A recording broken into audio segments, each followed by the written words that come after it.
Hip-hop from Wikipedia, the free encyclopedia. Hip-hop is a subculture and art movement developed by African Americans and Latinos from the South Bronx in New York City during the late 1970s. While people unfamiliar with hip-hop culture often use the expression hip-hop to refer exclusively to hip-hop music, also called rap, hip-hop is characterized by anywhere from 4 to 9 distinct elements or expressive realms, of which hip-hop music is only one element. DJ Africa Bambaataa of the hip-hop collective Zulu Nation outlined the pillars of hip-hop culture, coining the terms, rapping, also called msing or MCing, a rhythmic vocal rhyming style, orality, DJing, and turntablism, which is making music with record players and DJ mixers, oral, sound and music creation, b-boying/b-girling/breakdancing, movement/dance, and graffiti art, which he called aerosol writing, visual art.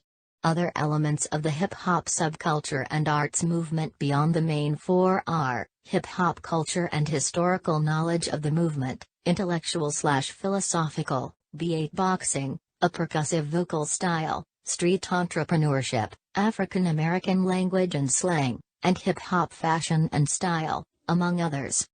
The South Bronx hip-hop scene emerged in the 1970s from neighborhood block parties thrown by the Ghetto Brothers, a Puerto Rican group that has been described as being a gang, a club, and a music group. Members of the scene plugged in the amplifiers for their instruments and PA speakers into the lampposts on 163rd Street and Prospect Avenue and used their live music events to break down racial barriers between African Americans, Puerto Ricans and other ethnic groups. Jamaican immigrant DJ Kool Herc also played a key role in developing hip-hop music. At 1520 Sedgwick Avenue, Herc mixed samples of existing records and percussion breaks, mixing this music with his own Jamaican-style toasting, a style of chanting and boastful talking over a microphone, to rev up the crowd and dancers. Kool Herc is credited as the father of hip-hop for developing the key DJ techniques that, along with rapping, founded the hip-hop music style by creating rhythmic beats by looping breaks, small portions of songs emphasizing a percussive pattern, onto turntables. This was later accompanied by rapping or msing, a rhythmic style of chanting or speaking poetry, lyrics, and beatboxing, a percussive vocal technique used to create beats to go along with an MC or rapper's rhymes. An original form of dancing called breakdancing, which later became accompanied by popping, locking and other dance moves, which was done to the accompaniment of hip-hop songs played on boomboxes, and particular styles of hip-hop dress and hair also developed.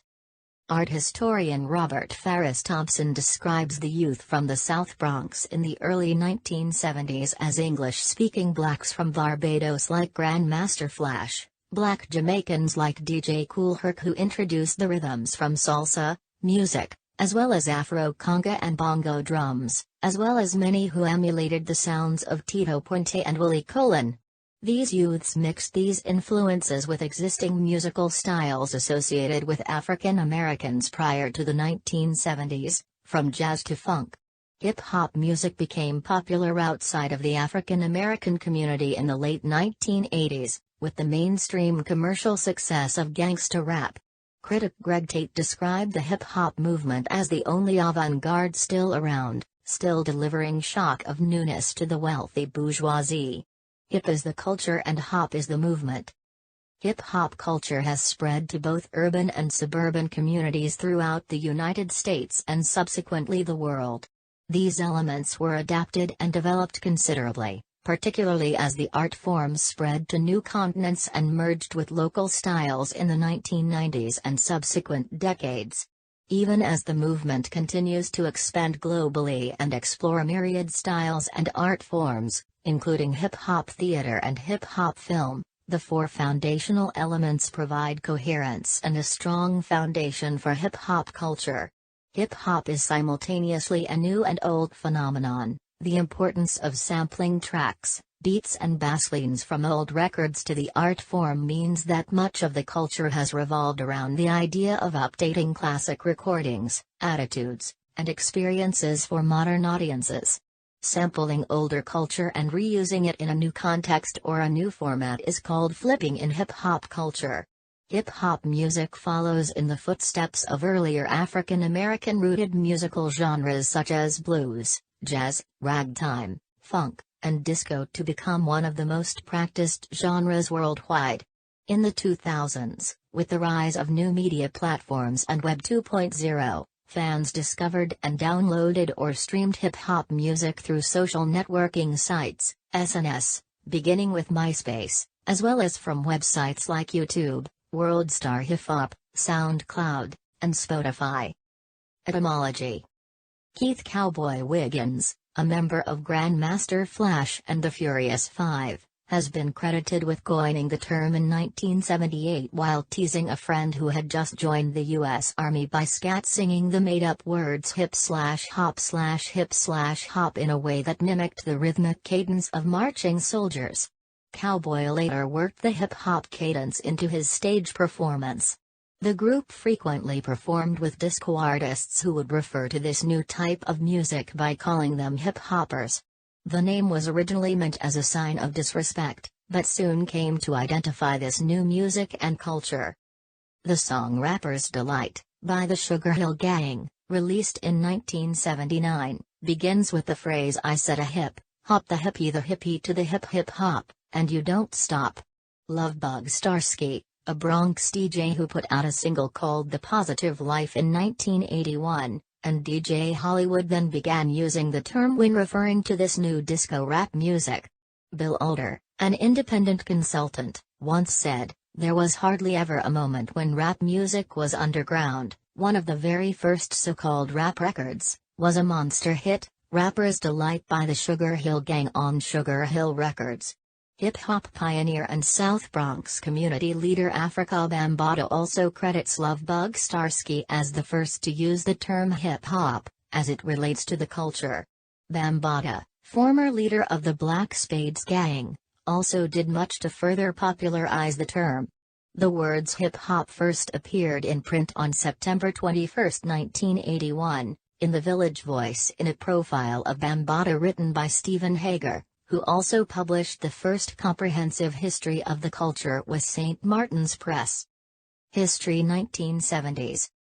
In the 1970s, an underground urban movement known as hip-hop began to develop in the South Bronx in New York City.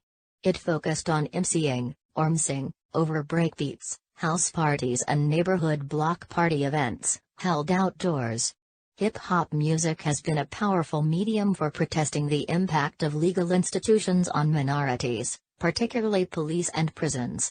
Historically, hip-hop arose out of the ruins of a post-industrial and ravaged South Bronx, as a form of expression of urban Black and Latino youth, whom the public and political discourse had written off as marginalized communities. Jamaican-born DJ Clive Cool Herc Campbell pioneered the use of DJing percussion breaks in hip-hop music. Beginning at Herc's home in a high-rise apartment at 1520 Sedgwick Avenue, the movement later spread across the entire borough. Herc created the blueprint for hip-hop music and culture by building upon the Jamaican tradition of impromptu toasting, a spoken type of boastful poetry and speech over music. On August 11, 1973, DJ Kool Herc was the DJ at his sister's back-to-school party. He extended the beat of the record by using two record players, isolating the percussion breaks by using a mixer to switch between the two records. Herc's experiments with making music with record players became what we now know as breaking or scratching. A second key musical element in hip-hop music is emceeing, also called msing or rapping. Emceeing is the rhythmic spoken delivery of rhymes and wordplay, delivered at first without accompaniment and later done over a beat. This spoken style was influenced by the African American style of capping, a performance where men tried to outdo each other in originality of their language and tried to gain the favor of the listeners. The basic elements of hip-hop, boasting raps, rival posses, groups, uptown throwdowns, and political and social commentary, were all long present in African American music. MCing and rapping performers moved back and forth between the predominance of toasting songs packed with a mix of boasting, slackness and sexual innuendo and a more topical, political, socially conscious style. The role of the MC originally was as a master of ceremonies for a DJ dance event. The MC would introduce the DJ and try to pump up the audience. The MC spoke between the DJ's songs, urging everyone to get up and dance. MCs would also tell jokes and use their energetic language and enthusiasm to rev up the crowd. Eventually, this introducing role developed into longer sessions of spoken, rhythmic wordplay, and rhyming, which became rapping. By 1979, hip-hop music had become a mainstream genre. It spread across the world in the 1990s with controversial gangsta rap. Herc also developed upon breakbeat DJing, where the breaks of funk songs, the part most suited to dance, usually percussion-based, were isolated and repeated for the purpose of all-night dance parties. This form of music playback, using hard funk and rock, formed the basis of hip-hop music. Campbell's announcements and exhortations to dancers would lead to the syncopated, rhymed spoken accompaniment now known as rapping. He dubbed his dancers break boys and break girls, or simply b-boys and b-girls. According to Herc, breaking was also street slang for getting excited and acting energetically. DJs such as Grand Wizard Theodore, Grandmaster Flash, and Jazzy J refined and developed the use of breakbeats, including cutting and scratching. The approach used by Herc was soon widely copied, and by the late 1970s, DJs were releasing 12-inch records where they would rap to the beat. Popular tunes included Curtis Blow's The Breaks and the Sugar Hill Gang's Rapper's Delight. Herc and other DJs would connect their equipment to power lines and perform at venues such as public basketball courts and at 1520 Sedgwick Avenue, Bronx, New York, now officially a historic building. The equipment consisted of numerous speakers, turntables, and one or more microphones. By using this technique, DJs could create a variety of music, but according to Rap Attack by David Tup at its worst, the technique could turn the night into one endless and inevitably boring song. Casey the Prince of Soul, a rapper lyricist with Pete DJ Jones, is often credited with being the first rap lyricist to call himself an MC. Street gangs were prevalent in the poverty of the South Bronx, and much of the graffiti, rapping, and b-boying at these parties were all artistic variations on the competition and one-upmanship of street gangs. Sensing that gang members' often violent urges could be turned into creative ones, Africa Bambaataa founded the Zulu Nation, a loose confederation of street dance crews, graffiti artists, and rap musicians. By the late 1970s, the culture had gained media attention, with Billboard magazine printing an article titled "The Beats Bombarding Bronx," commenting on the local phenomenon and mentioning influential figures such as Kool Herc. The New York City blackout of 1977 saw widespread looting, arson, and other citywide disorders, especially in the Bronx, where a number of looters stole DJ equipment from electronics stores. As a result, the hip-hop genre, barely known outside of the Bronx at the time, grew at an astounding rate from 1977 onward. DJ Kool Herc's house parties gained popularity and later moved to outdoor venues in order to accommodate more people. Hosted in parks, these outdoor parties became a means of expression and an outlet for teenagers, where instead of getting into trouble on the streets, teens now had a place to expend their pent-up energy. Tony Tone, a member of the Cold Crush Brothers, stated that hip-hop saved a lot of lives. For inner-city youth, participating in hip-hop culture became a way of dealing with the hardships of life as minorities within America, and an outlet to deal with the risk of violence and the rise of gang culture. MC Kid Lucky mentions that people used to break dance against each other instead of fighting. Inspired by DJ Kool Herc, Africa Bambaataa created a street organization called Universal Zulu Nation, centered around hip-hop, as a means to draw teenagers out of gang life, drugs and violence. The lyrical content of many early rap groups focused on social issues, most notably in the seminal track The Message by Grandmaster Flash and the Furious Five, which discussed the realities of life in the housing projects. Young Black Americans coming out of the civil rights movement have used hip-hop culture in the 1980s and 1990s to show the limitations of the movement. Hip-hop gave young African Americans a voice to let their issues be heard. Like rock and roll, hip-hop is vigorously opposed by conservatives because it romanticizes violence, law-breaking, and gangs. It also gave people a chance for financial gain by reducing the rest of the world to consumers of its social concerns. In late 1979, Debbie Harry of Blondie took Nile Rodgers of Chic to such an event, as the main backing track used was the break from Chic's Good Times. The new style influenced Harry, and Blondie's later hit single from 1981 Rapture became the first major single containing hip-hop elements by a white group or artist to hit #1 on the U.S. Billboard Hot 100. The song itself is usually considered new wave and fuses heavy pop music elements, but there is an extended rap by Harry near the end. 1980s. Hip-hop as a culture was further defined in 1982. When Afrika Bambaataa and the Soul Sonic Force released the electro-funk track Planet Rock. Instead of simply rapping over disco beats, Bambaataa with producer Arthur Baker created an electronic sound, taking advantage of the rapidly improving drum machine Roland TR-808 synthesizer technology, as well as sampling from Kraftwerk. Planet Rock is widely regarded as a turning point, fusing electro with hip-hop. Was like a light being switched on, resulting in a new genre. Other groundbreaking records released in 1982 were The Message by Grandmaster Flash and the Furious Five, Nunk by Warp 9, Man Perishes Hip Hop, Bebop, Don't Stop, Houdini's Magic Wand, and Malcolm McLaren's Buffalo Gals. In 1983, Hashem created the influential electro-funk tune Al Nafish, The Soul. While Warp 9's Light Years Away, 1983, a cornerstone of early 80s beatbox Afrofuturism, produced by Lottie Golden and Richard Scher, introduced socially conscious themes from a sci-fi perspective, paying homage to music pioneer Sun Ra.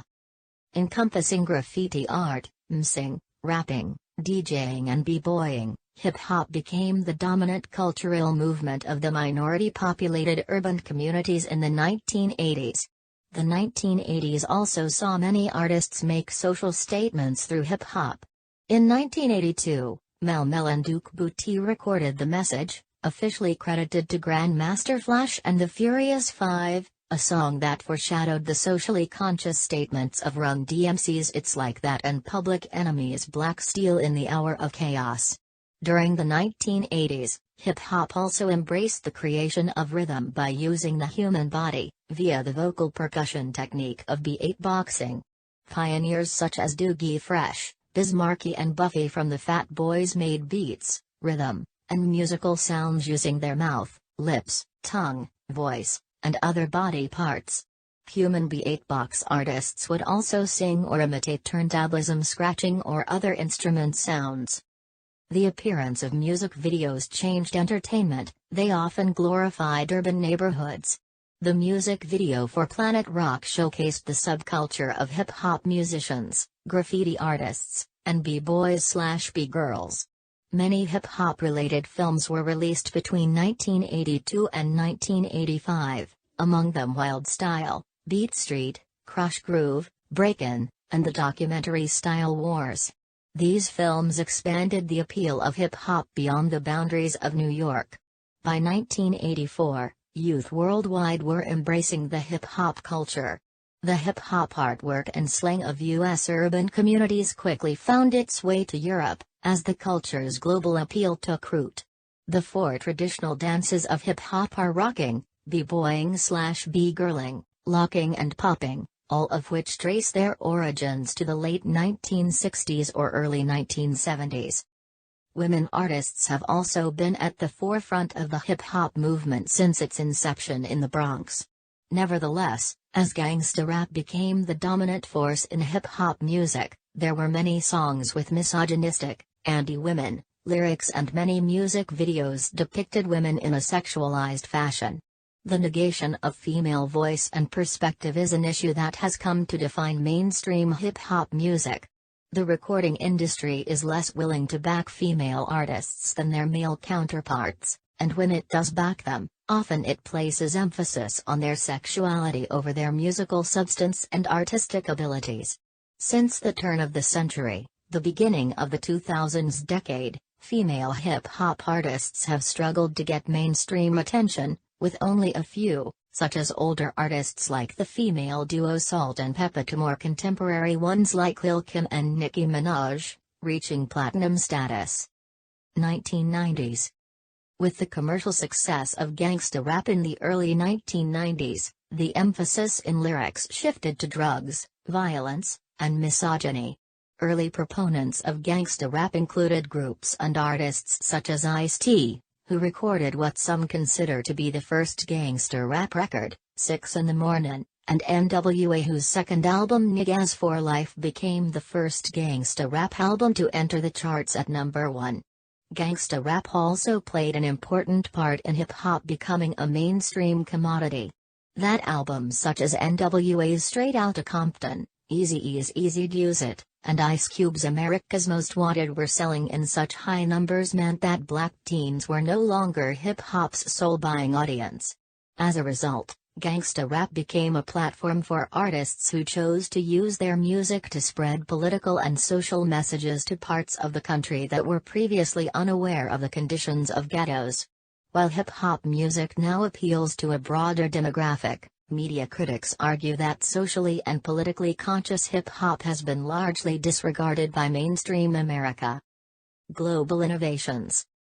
According to the U.S. Department of State, hip-hop is now the center of a mega music and fashion industry around the world that crosses social barriers and cuts across racial lines. National Geographic recognizes hip-hop as the world's favorite youth culture, in which just about every country on the planet seems to have developed its own local rap scene. Through its international travels, hip-hop is now considered a global musical epidemic. According to The Village Voice, hip-hop is custom-made to combat the enemy that preys on adolescents wherever nobody knows their name. Hip-hop sounds and styles differ from region to region, but there are also instances of fused genres. Hip-hop culture has grown from the avoided genre to a genre that is followed by 100 million fans worldwide. This was made possible by the adaptation of music in different locations, and the influence on style of behavior and dress.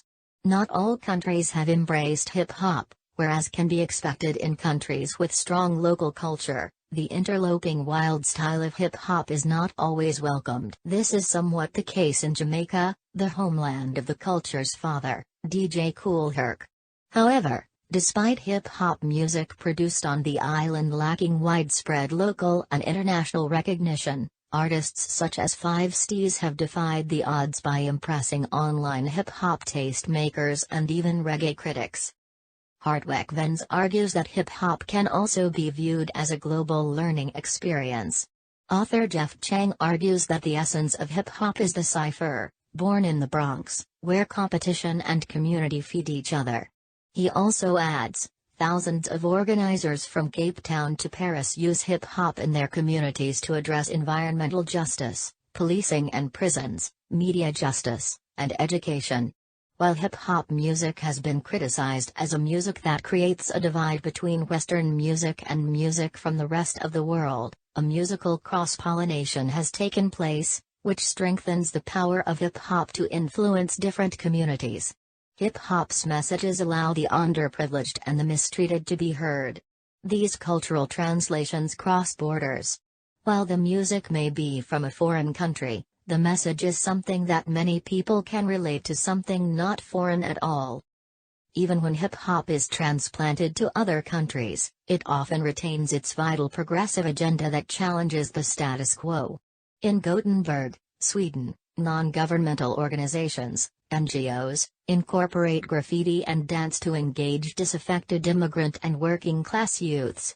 Hip-hop has played a small but distinct role as the musical face of revolution in the Arab Spring, one example being an anonymous Libyan musician, Ibn Nabat, whose anti-government songs fueled the rebellion.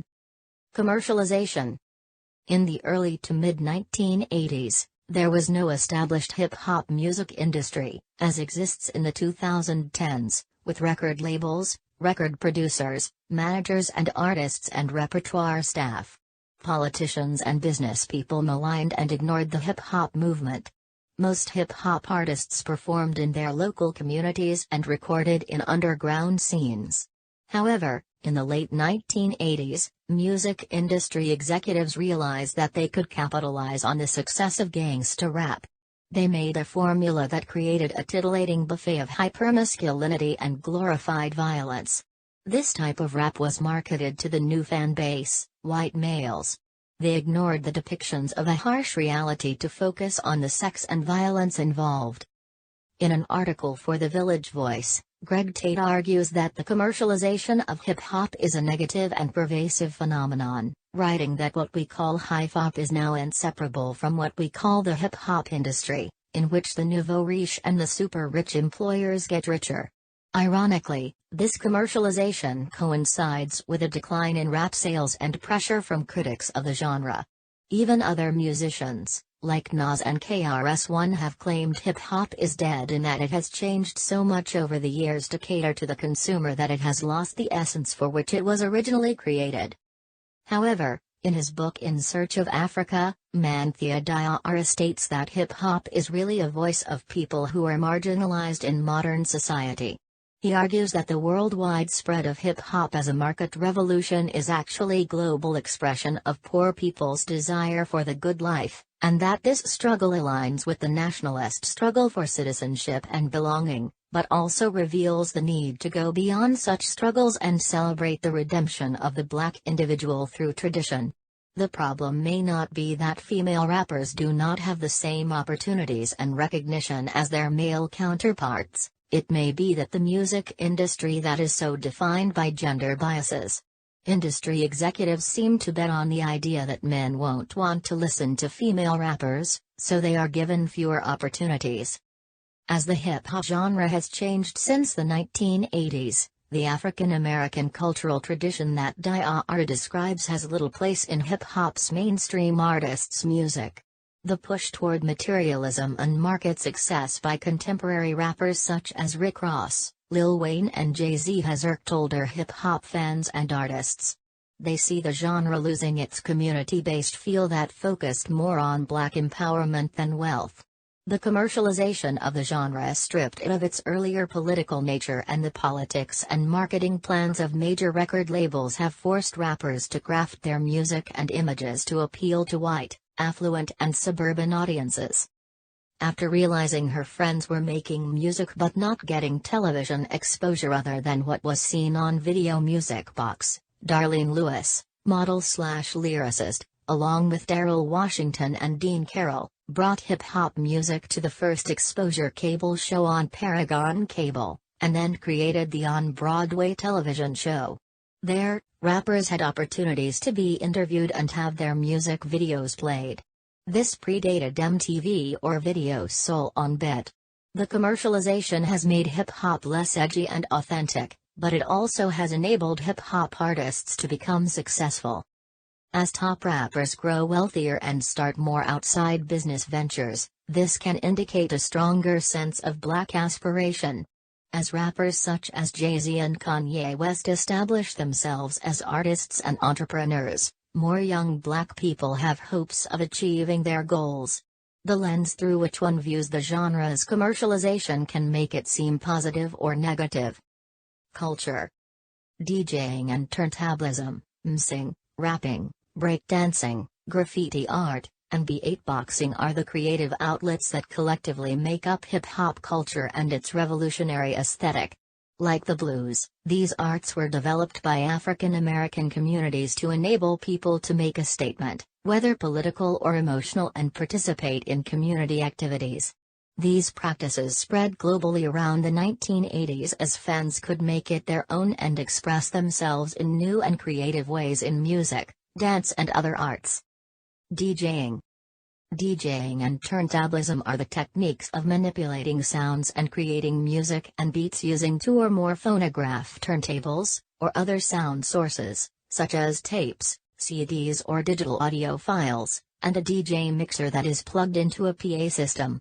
One of the first few hip-hop DJs was Cool DJ Herc, who created hip-hop in the 1970s through the isolation and extending of breaks, the parts of albums that focused solely on the percussive beat. In addition to developing Herc's techniques, DJs Grandmaster Flowers, Grandmaster Flash, Grand Wizard Theodore, and Grandmaster Kaz made further innovations with the introduction of scratching, which has become one of the key sounds associated with hip-hop music. Traditionally, a DJ will use two turntables simultaneously and mix between the two. These are connected to a DJ mixer, an amplifier, speakers, and various electronic music equipment such as a microphone and effects units.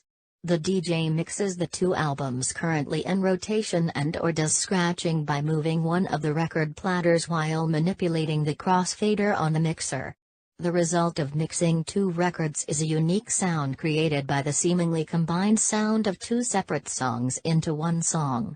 Although there is considerable overlap between the two roles, a DJ is not the same as a record producer of a music track. The development of DJing was also influenced by new turntablism techniques, such as beat matching, a process facilitated by the introduction of new turntable technologies such as the Technics SL1200 MK2, first sold in 1978, which had a precise variable pitch control and a direct drive motor. DJs were often avid record collectors, who would hunt through used record stores for obscure soul records and vintage funk recordings. DJs helped to introduce rare records and new artists to club audiences. MC. Rapping, also known as MCing, MCing, spitting, bars, or just rhyming, refers to spoken or chanted rhyming lyrics with a strong rhythmic accompaniment. Rapping typically features complex wordplay, rapid delivery, and a range of street slang, some of which is unique to the hip-hop subculture. While rapping is often done over beats, either done by a DJ, a beatboxer, it can also be done without accompaniment. It can be broken down into different components, such as content, flow, rhythm and rhyme, and delivery. Rapping is distinct from spoken word poetry in that it is performed in time to the beat of the music. The use of the word rap to describe quick and slangy speech or witty repartee long predates the musical form.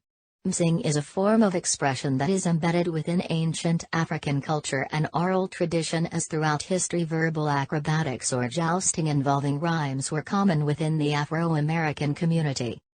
Graffiti. Graffiti is the most controversial of hip-hop's elements, as a number of the most notable graffiti pioneers say that they do not consider graffiti to be an element of hip-hop, including Lady Pink, Scene, Blade, Fargo, Coley Rock, Fuzz 1, and Poco 144. Lady Pink says, "I don't think graffiti is hip-hop. Frankly, I grew up with disco music. There's a long background of graffiti as an entity unto itself." And Fargo says, "There is no correlation between hip-hop and graffiti, one has nothing to do with the other." Hip-hop pioneer Grandmaster Flash has also questioned the connection between hip-hop and graffiti, saying, "You know what bugs me, they put hip-hop with graffiti. How do they intertwine?" In America in the late 1960s, graffiti was used as a form of expression by political activists. Gangs such as the Savage Skulls, La Familia, and Savage Nomads used graffiti to mark territory. Julio 204 was a Puerto Rican graffiti writer, one of the first graffiti writers in New York City. He was a member of the Savage Skulls gang, and started writing his nickname in his neighborhood as early as 1968. In 1971, the New York Times published an article, Tacky 183 Spawns Pen Pals, about another graffiti writer with similar form, Tacky 183. According to the article, Julio had been writing for a couple of years when Tacky began tagging his own name all around the city. Tacky also states in the article that Julio was busted and stopped. Writers following in the wake of Tacky and Tracy 168 would add their street number to their nickname, bomb, cover, a train with their work, and let the subway take it, and their fame, if it was impressive, or simply pervasive, enough, all city. Julio 204 never rose to Taggy's fame because Julio kept his tags localized to his own neighborhood. One of the most common forms of graffiti is tagging, or the act of stylizing your unique name or logo. Tagging began in Philadelphia and New York City and has expanded worldwide. Of course, spray painting public property or the property of others without their consent is vandalism, and the tagger is subject to arrest and prosecution for the criminal act. Even though illegal, the hip-hop culture considers tagging buildings, trains, bridges and other structures as visual art, and consider the tags as part of a complex symbol system with its own social codes and subculture rules. Bubble lettering held sway initially among writers from the Bronx, though the elaborate Brooklyn-style Tracy 168 dubbed Wild style would come to define the art.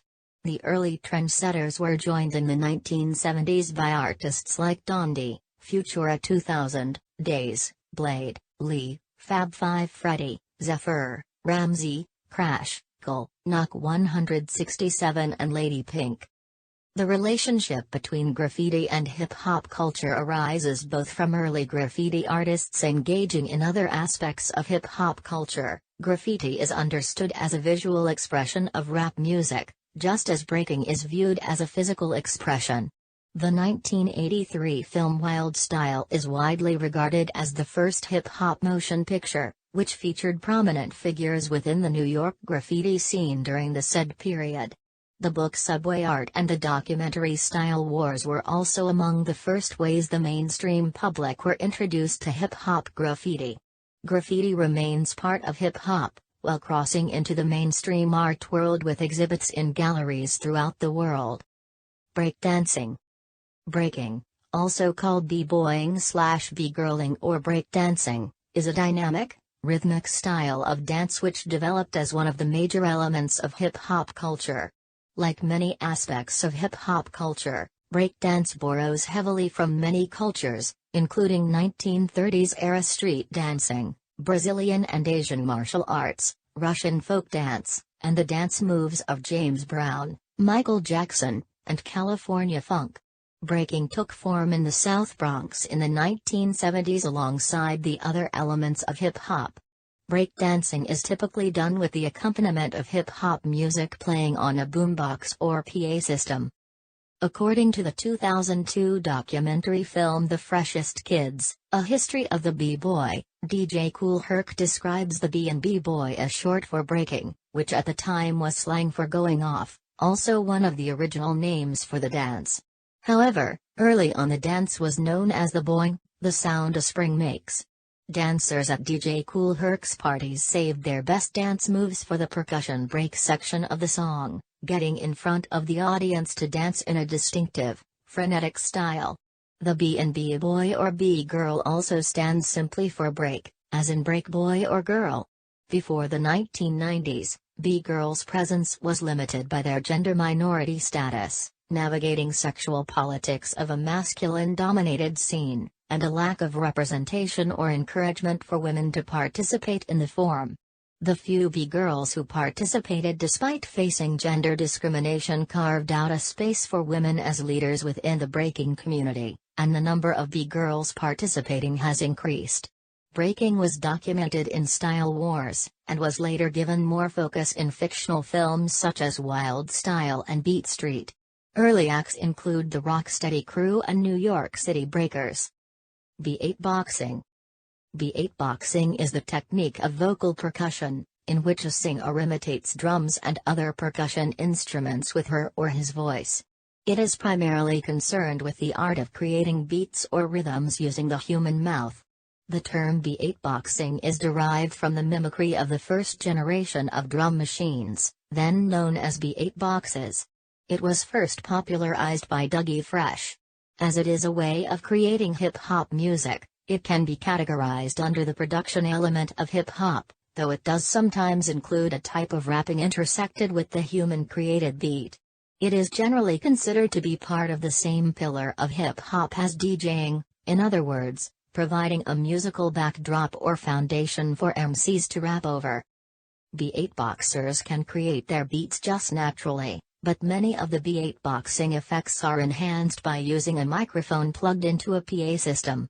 This helps the beatboxer to make their beatboxing loud enough to be heard alongside a rapper, MC, turntablist, and other hip-hop artists.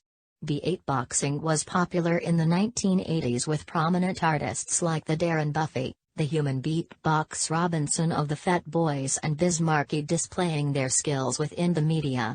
It declined in popularity along with b-boying in the late 1980s, but has undergone a resurgence since the late 1990s, marked by the release of Make the Music 2000 by Rosal of the Roots. Beatmaking, producing. Although it is not described as one of the four core elements that make up hip-hop, music producing is another important element. In music, record producers play a similar role in sound recording that film directors play in making a movie. The record producer recruits and selects artists, rappers, MCs, DJs, beatboxers, and so on, plans the vision for the recording session, coaches the performers on their songs, chooses audio engineers, sets out a budget for hiring the artists and technical experts, and oversees the entire project. The exact roles of a producer depend on each individual, but some producers work with DJs and drum machine programmers to create beats, coach the DJs in the selection of sampled basslines, riffs and catchphrases, give advice to rappers, vocalists, MCs and other artists, give suggestions to performers on how to improve their flow and develop a unique personal style.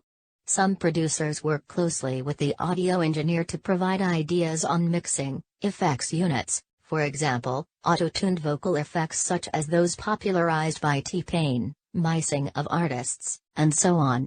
The producer may independently develop the concept or vision for a project or album, or develop the vision in collaboration with the artists and performers. In hip-hop, since the beginning of MCing, there have been producers who work in the studio, behind the scenes, to create the beats for MCs to rap over. Producers may find a beat they like on an old funk, soul or disco record, and then isolate the beat and turn it into a loop.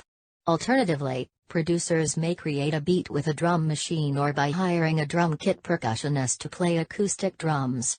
The producer could even mix and layer different methods, such as combining a sampled disco drum break with a drum machine track and some live, newly recorded percussion parts or a live electric bass player. A beat created by a hip-hop producer may include other parts besides a drum beat, such as a sampled bass line from a funk or disco song, dialogue from a spoken word record or movie, or rhythmic scratching and punches done by a turntablist or DJ.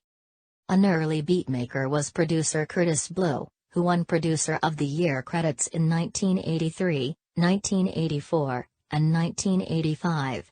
Known for the creation of sample and sample loops, Blow was considered the Quincy Jones of early hip-hop, a reference to the prolific African-American record producer, conductor, arranger, composer, musician and band leader.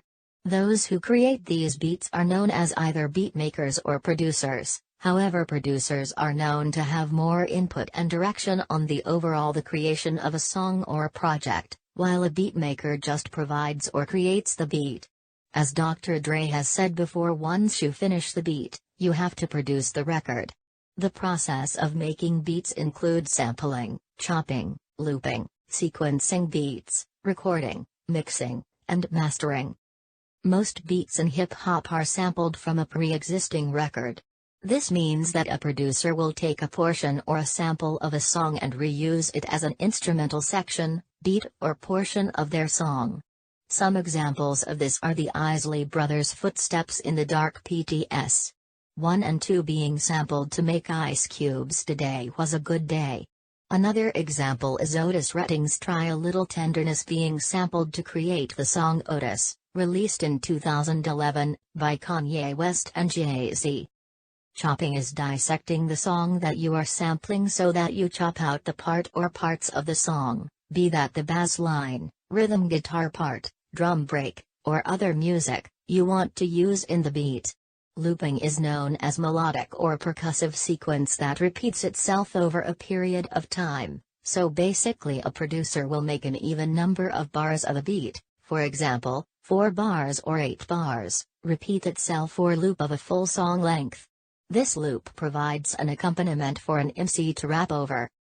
The tools needed to make beats in the late 1970s were funk, soul, and other music genre records, record turntables, DJ mixers, audio consoles, and relatively inexpensive Porta-Studio-style multitrack recording devices.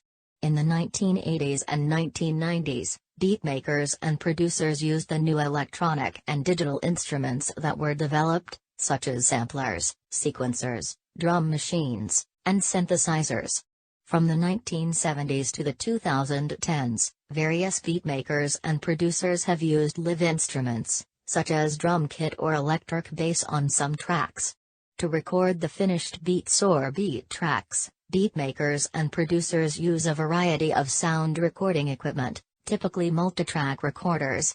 Digital audio workstations, also known as DAWs, became more common in the 2010s for producers.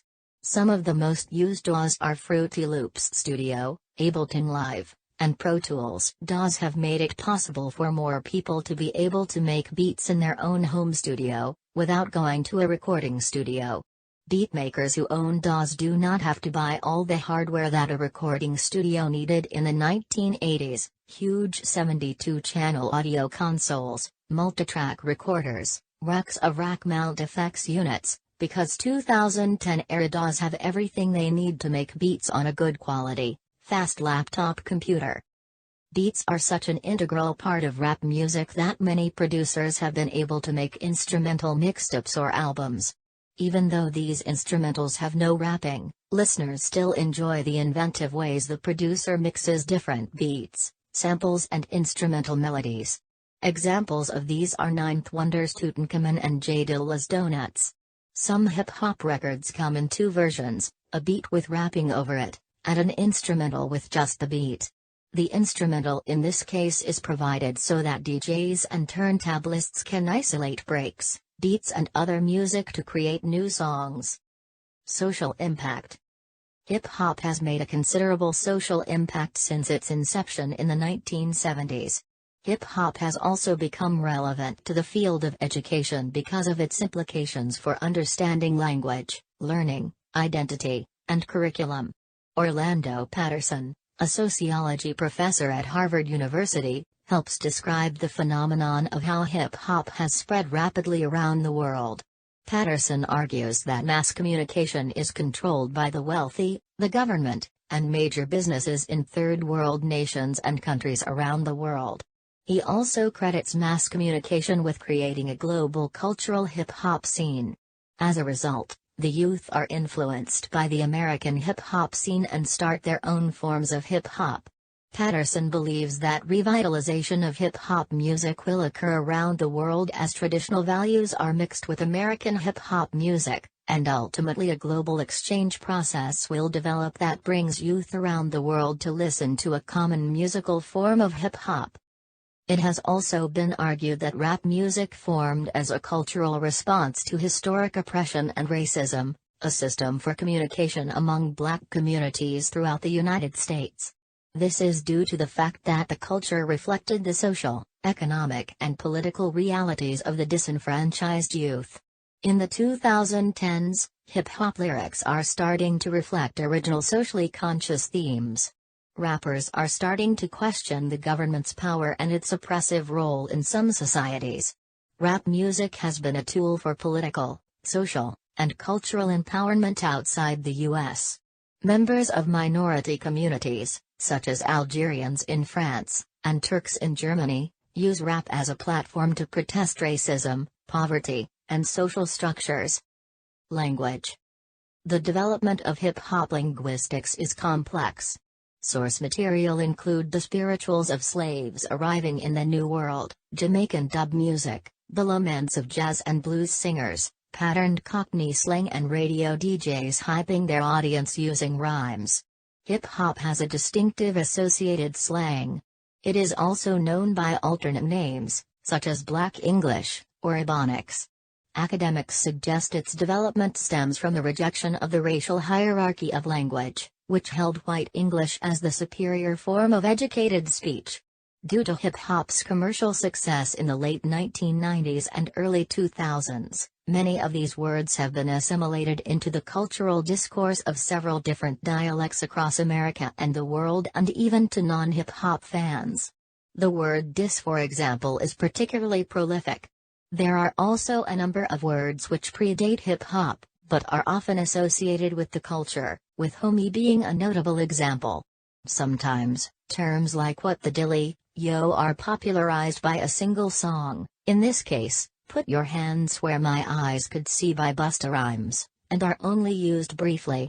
One particular example is the rule-based slang of Snoop Dogg and D40, who add isl or is to the end or middle of words. Hip-hop lyricism has gained a measure of legitimacy in academic and literary circles.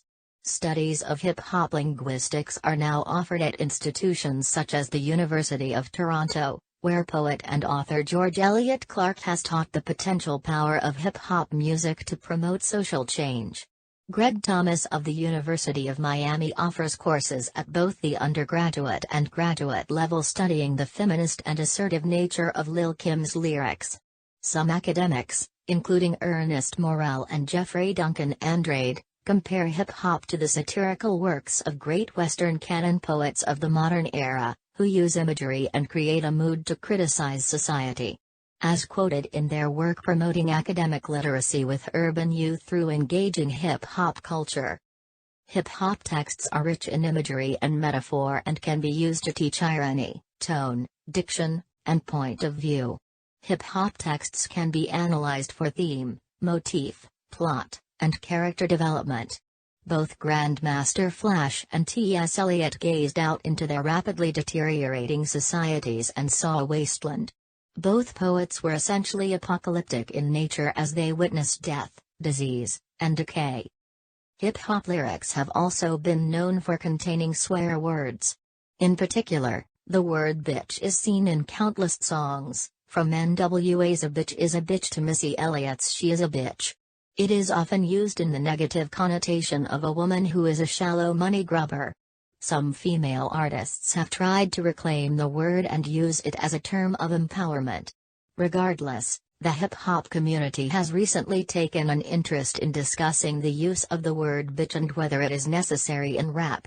Not only the particular words, but also the choice of which language in which rap is widely debated topic in international hip-hop.